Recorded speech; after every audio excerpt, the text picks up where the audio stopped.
یقیناً یہ قول حضرت علی کرم اللہ وجہہ ہی کا ہے کہ مفلسی انسان کو کفر تک لے جاتی.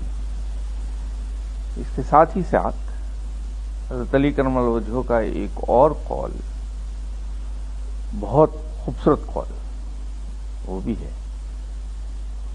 کہ میں نے اپنی ضرورتیں اتنی کم کر لیں کہ میں امیر ہو گیا. جو مفلسی کا توڑ ہے وہ بھی ساتھ ہی حضرت علی کرم اللہ وجہہ ہی نے سجیسٹ کیا کہ میں نے اپنی ضروریات اتنی کم کر لیں کہ میں امیر ہو گیا. اصل میں دیکھیے فرق یہاں آئے گا کہ اگر میرے نزدیک دنیا زیادہ ویلیو رکھے تو پھر یقیناً مفلسی مجھے کفر تک لے جائے گی. اور اگر کہیں میں حضرت علی کرم اللہ وجہہ کے نقش قدم پر چل نکلا کہ میرے نزدیک آخرت اور رب امپورٹنٹ ہو گیا تو پھر میں امیر ہو جاؤں گا ضروریات اپنی کم کر کے.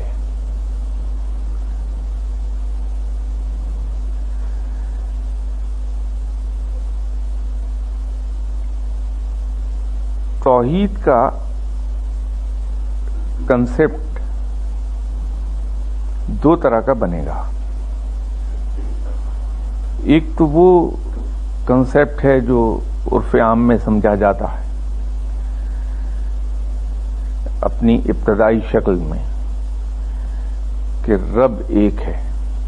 اس کا کوئی شریک نہیں، نہ کسی نے اس کو جنم دیا نہ اس نے کسی کو جنم دیا. رب کا کوئی ماہیت نہیں ہے، اس کا جسم نہیں جسے آپ ٹچ کر سکیں اور ڈسکرائب کر سکیں. وہ سوتا نہیں ہے، اسے اونگ نہیں آتی ہے، وہ کسی کا محتاج نہیں ہے، ساری کائنات اس کی محتاج ہے. یہ تو ہے توحید جو عرف عام میں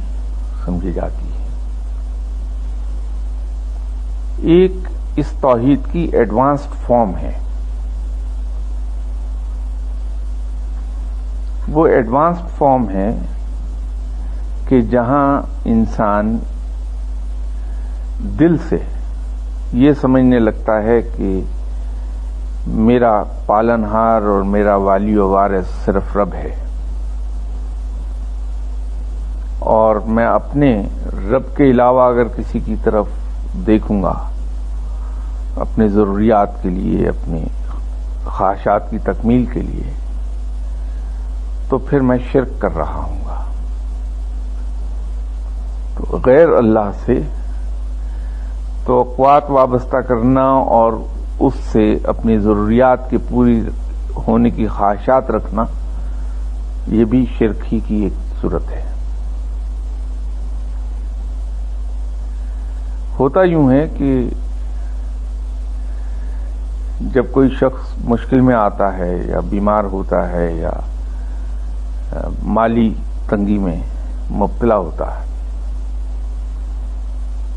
تو انسانی فطرت کے تحت وہ سب سے پہلے اپنے ارد گرد جو لوگ موجود ہیں، قریبی بہن بھائی ہیں، ماں باپ ہیں، دوست احباب ہیں، ان کی طرف رجوع کرتا ہے. کوششیں کرتا ہے اپنے تائیں، ہاتھ پاؤں مارے گا، تدابیر کرے گا. جب ان چیزوں سے ناکام ہو جاتا ہے تو پھر دعاؤں کی طرف راغب ہو جاتا ہے، پریشانی کا مارا. تو دعائیں کرتا ہے، وہ دعائیں بھی رنگ نہیں لاتی جلدی، تو مایوسی میں چلا جاتا ہے. اور جب اس مایوسی میں گھرتا ہے تو پھر مجبوراً خدا کی طرف رجوع کرتا ہے. دعا سے ایک قدم آگے جا کے اس سے رجوع کرتا، اور جب وہ خدا کی طرف رجوع کرتا ہے تو یہ وہ مقام ہوتا ہے جہاں آ کے وہ مخلوق سے بے نیاز ہو جاتا ہے،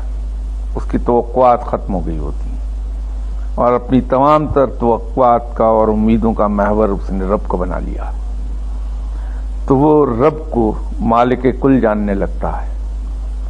اور رب کو حاجت روا جاننے لگتا ہے۔ تو یوں وہ توحید کا پریکٹیکل طریقے سے وہ توحید پر عمل کرتا ہے، اور یہی وہ مقام ہے کہ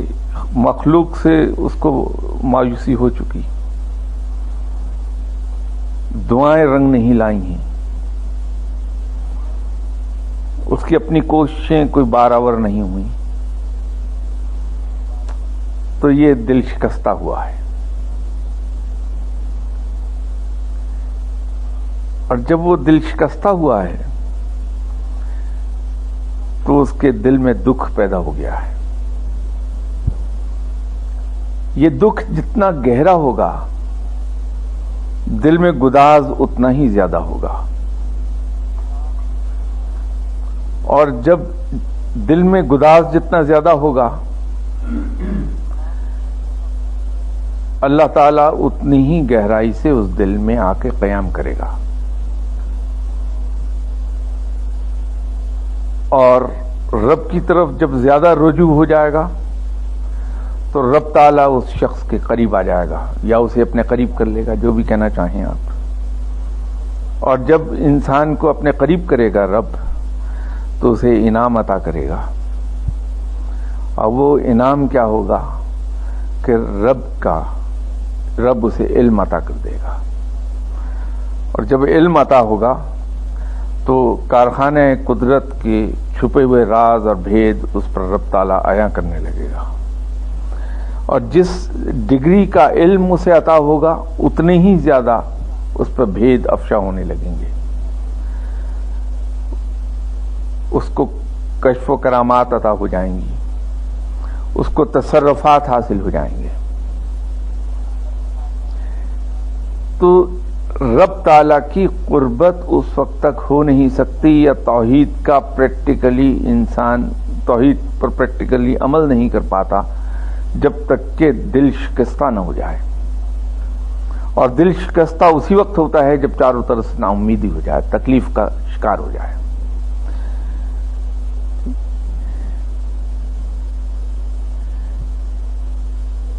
اسی طرح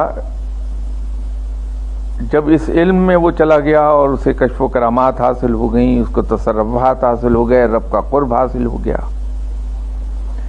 تو وہ ولی اللہ کہلایا۔ اب اولیاء اکرام کے اندر ولایت کی کئی ایک برانچز ہیں، ایک سالک ہے، دوسرا مجذوب ہے، پھر ایک کلندرانہ رنگ ہے۔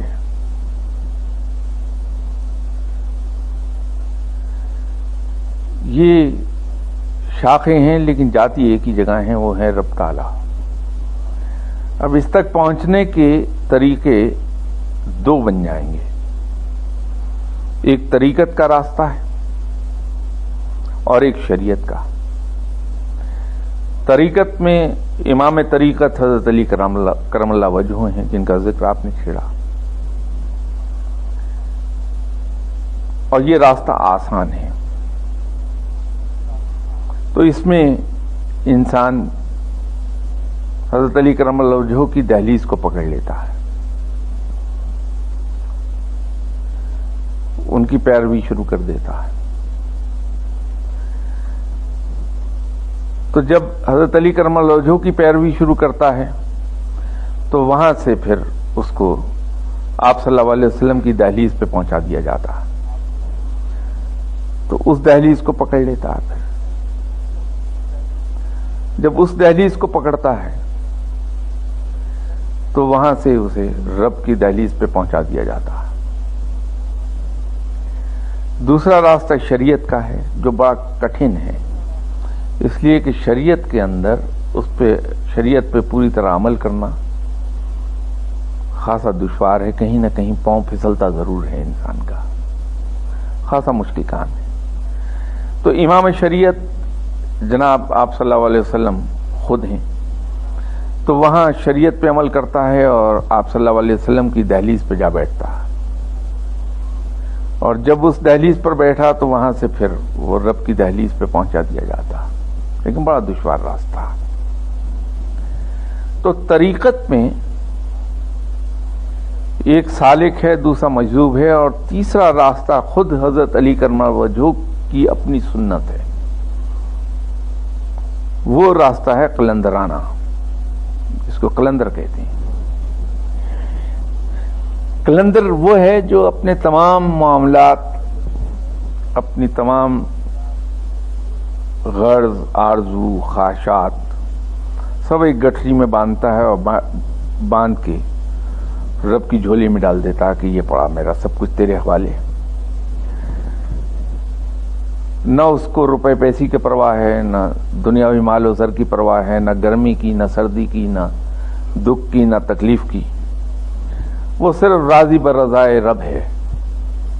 کہ رب جس حال میں رکھے وہی بہت اچھا حال ہے۔ وہاں روزی کمانے کی فکر تو کرتا ہے آدمی، لیکن پریشان نہیں ہوتا اس کے لیے، کیونکہ ایمان یہ ہے کہ جو میری تقدیر میں رزق لکھا ہے وہ مل کر رہے گا۔ فکر کرنا مجھ پر فرض ہے، میں ہاتھ پاؤں ضرور چلاؤں گا، اتمام حجت ضرور کروں گا، لیکن پریشان نہیں ہوں گا۔ پریشان ہونا میرا کام نہیں ہے، میری فکر کرنے والا میرا رب ہے، اس کے ہوتے ہوئے مجھے پریشانی کوئی ہو نہیں سکتی، اور الحمدللہ میرا رب ہمیشہ زندہ و قائم رہنے والا ہے۔ تو وہاں کبھی انسان کسی بات پر پریشان نہیں ہوتا، فکر ضرور کرتا ہے۔ اگر مکان کی چھت ٹپک رہی ہے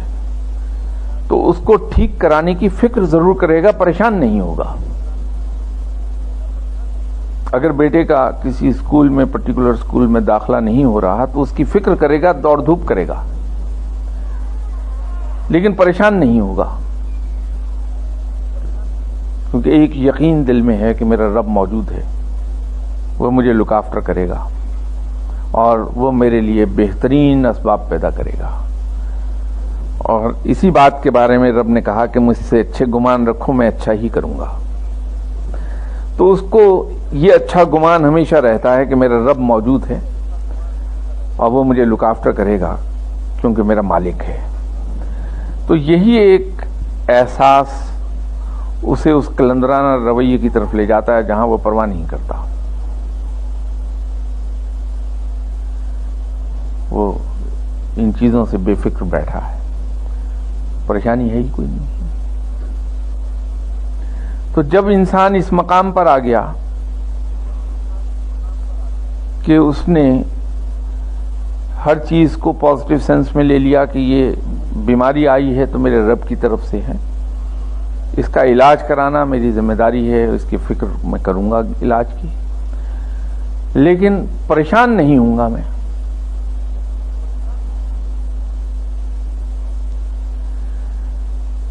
اور اپنے رب سے وہ اچھی امید رکھے گا کہ میرا رب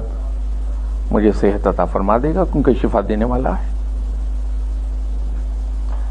اگر فاقوں پر آ گیا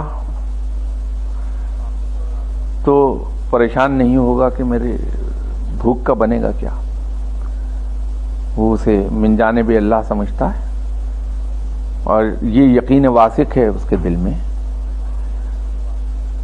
کہ جو کچھ مجھے میرے رب کی طرف سے عطا ہو رہا ہے وہ میری بہتری کے لیے ہے، اس میں کہیں نہ کہیں میرے لیے کوئی بہتری چھپی ہے، یوں پریشانی کہیں ہے نہیں، بڑی ہنسی خوشی سہ رہا ہے۔ یہ قلندرانہ رنگ ہے۔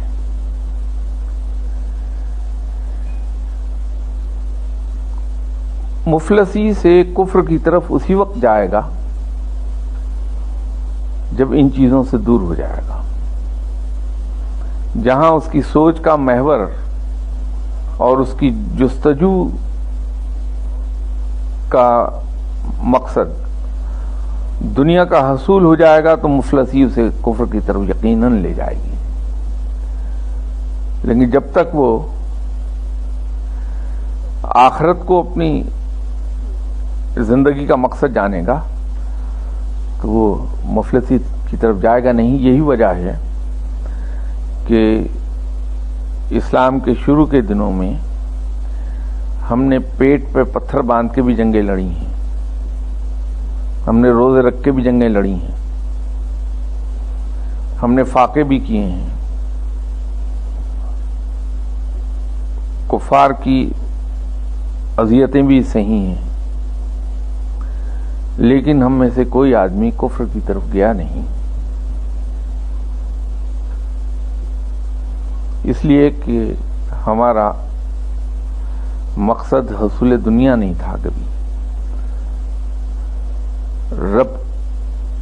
کو راضی کرنا مقصد تھا کہ ہمارا رب ہم سے راضی ہو جائے۔ تو یوں ہم سب کچھ ہنسی خوشی سے گئے، اور پھر اس کے انعامات کی جب ہم پہ بارش ہوئی تو ہم نے ایرانی تہذیب اور روم کی تہذیب، رومیوں کی تہذیب کو بھی شکست دے دی۔ دنیا کی دو بہت بڑی قوتیں، سپر پاورز اپنے وقت کی، وہ ہمارے ہاتھوں ٹوٹ گئیں، اور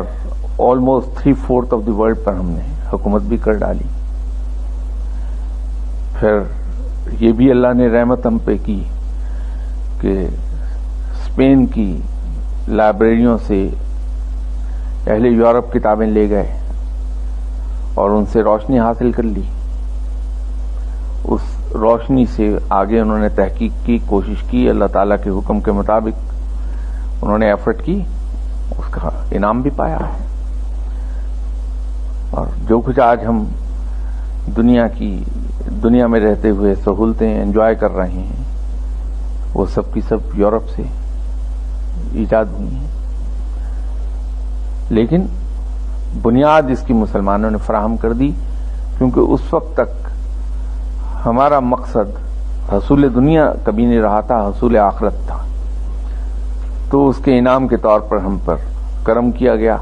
اور ہم نے دنیا کو لیڈ کرنا شروع کر دیا، علم میں بھی اور ادروائز بھی،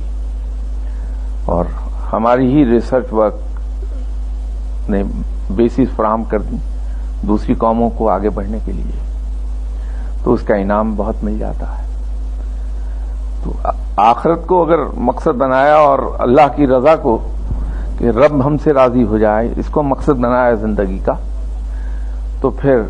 رحمتوں کی بارش ہوتی ہے، اور وہ رحمتیں محدود آخرت میں انعامات تک نہیں، دنیا میں بھی انعام ملتے ہیں۔ یہ دنیا بھی ہمارے لیے بڑی آسان اور پرآسائش ہو جاتی ہے۔ پریکٹیکلی ان کو بیان کرنا شروع کر دے۔ اس کی مثال بالکل ایسی ہی ہے کہ اگر آپ کسی ایک ملازم کو گھر میں رکھیں تو اس کو اجازت ہے کہ وہ صرف آپ کی مین انٹرنس کی لینڈنگ تک آ جائے، لیکن کچھ عرصے کے بعد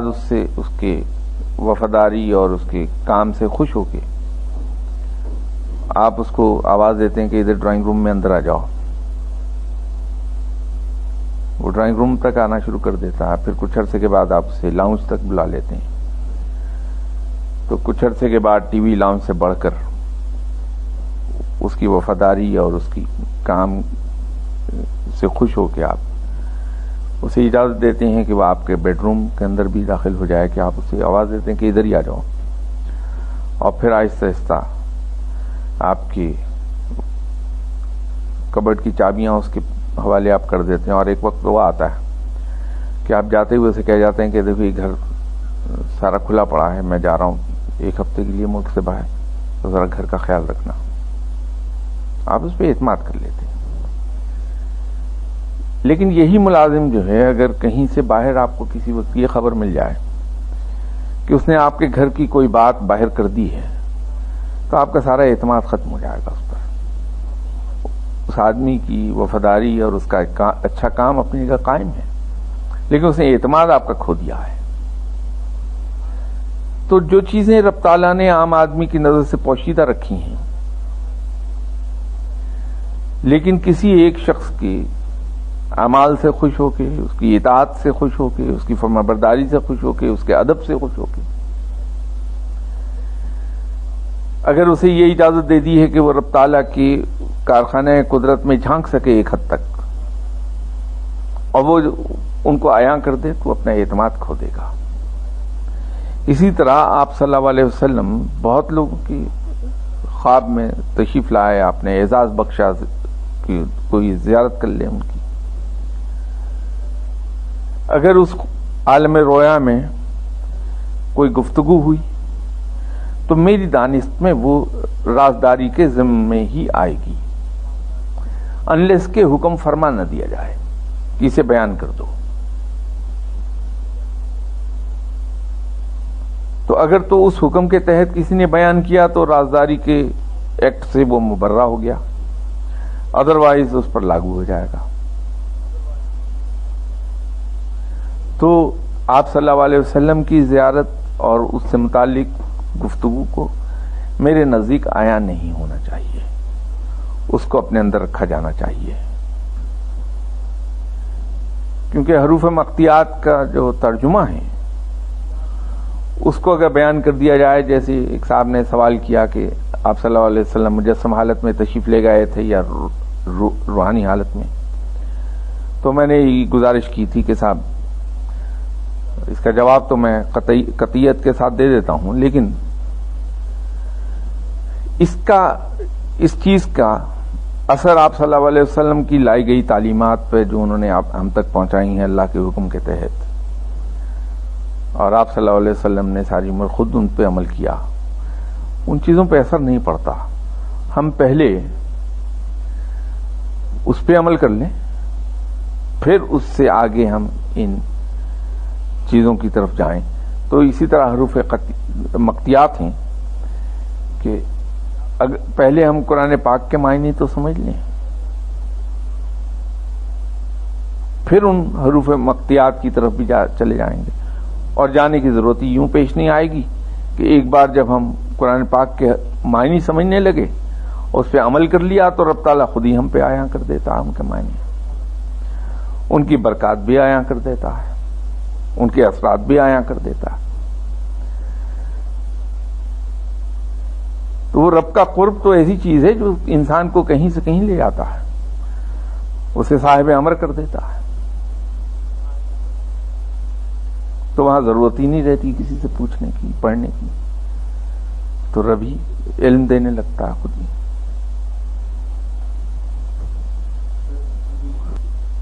یہ جو راہ ہے، قرآن تو بیان کرتا ہے شریعت کو، احکامات الہی کو، ٹھیک۔ اس کی مثال میں آپ کو یہ دے سکتا ہوں کہ آپ کو اگر آپ کے پیرنٹس یہ حکم دے دیں کہ یہ ذرا چھت پہ چڑھ کے یہ کام کراؤ،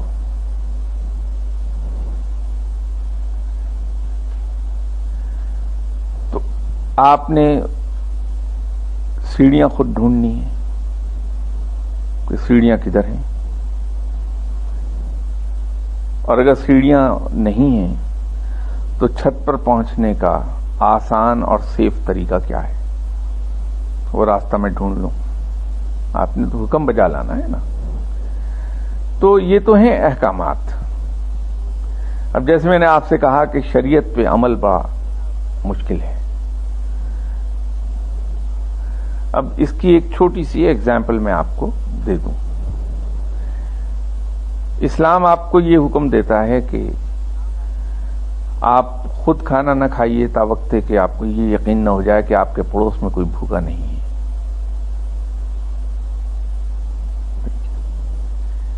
اسلام آپ کو یہ حکم دیتا ہے کہ اپنے مسلمان بھائی کا اگر کوئی مقروض ہے تو اس کا قرض ادا کر دیجیے، اس کی جان چھوڑوا دیجیے۔ اللہ آپ کو یہ حکم دیتا ہے کہ اگر آپ نے کسی کو قرض دیا ہے اور وہ قرض واپس کرنے کی پوزیشن میں نہیں تو بہتر ہے کہ معاف کر دیں یا پھر اسے سہولت دے دیں آپ. یا آپ صلی اللہ علیہ وسلم کی حدیث بھی ہے کہ اسے سہولت دے دیجیے.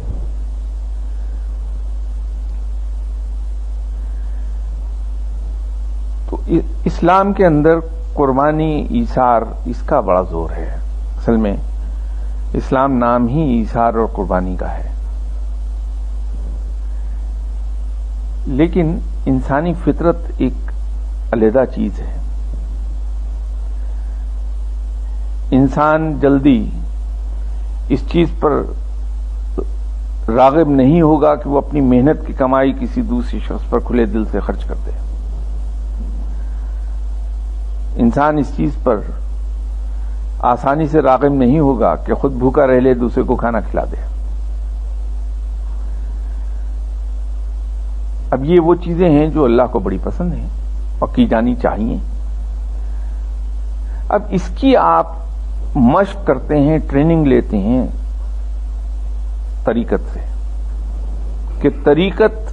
کے ذریعے سے آپ یہ سیکھنا شروع کر دیتے ہیں کہ ان احکامات پر عمل کرنے کی قوت کیسے حاصل کر لی جائے، اس کی عادت کیسے ڈال لی جائے. تو اصل مقصد جو تھا طریقت کا وہ کشف و کرامات کبھی بھی نہیں تھا. یہ تو ہم نے بنا لیا اس کو. وہ تو ایک اسکول آف تھاٹ تھا جس نے ایک ٹریننگ انسٹیٹیوٹ قائم کیا، ایک جمنیزیم قائم کر دیا آپ کے لیے کہ جہاں جائیے اور جا کے ورک اپ کیجیے اور اپنی باڈی کو ٹرین کیجیے ویٹ لفٹنگ کے مقابلے کے لیے. وہاں کوچز ہیں آپ کے، وہ آپ کو سکھاتے ہیں کہ صاحب آپ کی پرٹیکولر باڈی کی جو ساخت ہے، ہر باڈی کی ایک پرٹیکولر ساخت ہے، اس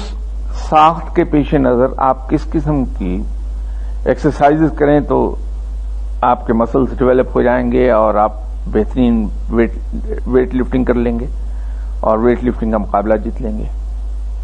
وہ کوچز آپ کو ٹرین کرتے ہیں. جب آپ ٹرین ہو جاتے ہیں تو پھر آپ ویٹ لفٹنگ کے مقابلے میں آ جاتے ہیں اور جیت جاتے ہیں. میں نے ہی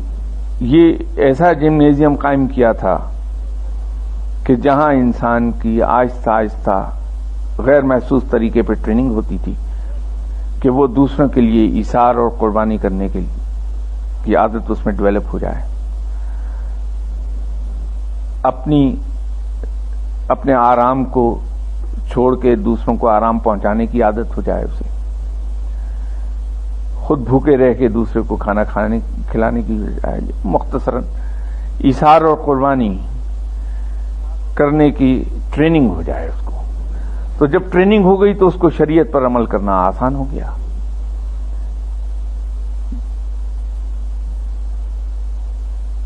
جب شریعت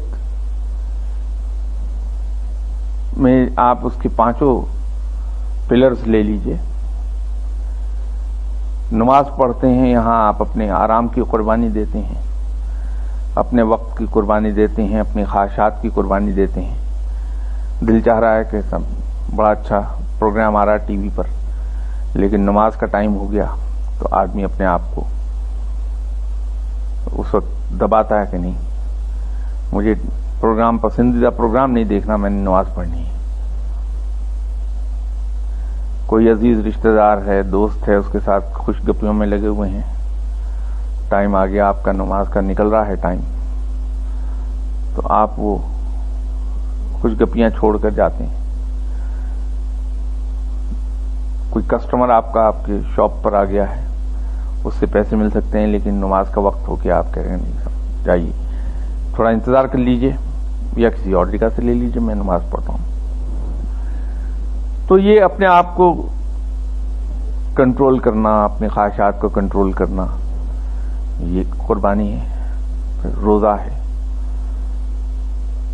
وہاں اپنے آپ کو تمام چیزوں سے روک لیتے ہیں. زکوٰۃ ہے، آپ نے بڑی محنت سے پیسہ کمایا، اس میں سے کم 2.5% جو شرط ہے وہ آپ دیتے ہیں. اللہ کے ایسے بندے بھی ہیں جو اس سے کہیں زیادہ بڑی پرسنٹیج دے دیتے ہیں. حج ہے، اس میں دیکھ لیجیے آپ. تو یہ ٹریننگ جو ہے یہ اصل میں اہل طریقت نے یہ ڈیوائز کی تھی کہ بڑے گریجول طریقے پہ، غیر محسوس طریقے پہ انسان کے اندر یہ تبدیلیاں لانے لگتا ہے. تو میں تو اس کو یہ سمجھتا ہوں کہ طریقت شریعت پہ عمل کا ایک زینہ بنا تھا، جس کو بعد میں جس طرح اور علوم کے اندر ہم پٹے اور ان کی اصلی جو ان کے مقاصد تھے ان کو ختم کر کے ہم نے ان کو دوسرے کاموں میں استعمال کیا، اسی طرح یہ طریقت کو، اسکول آف تھاٹ کو،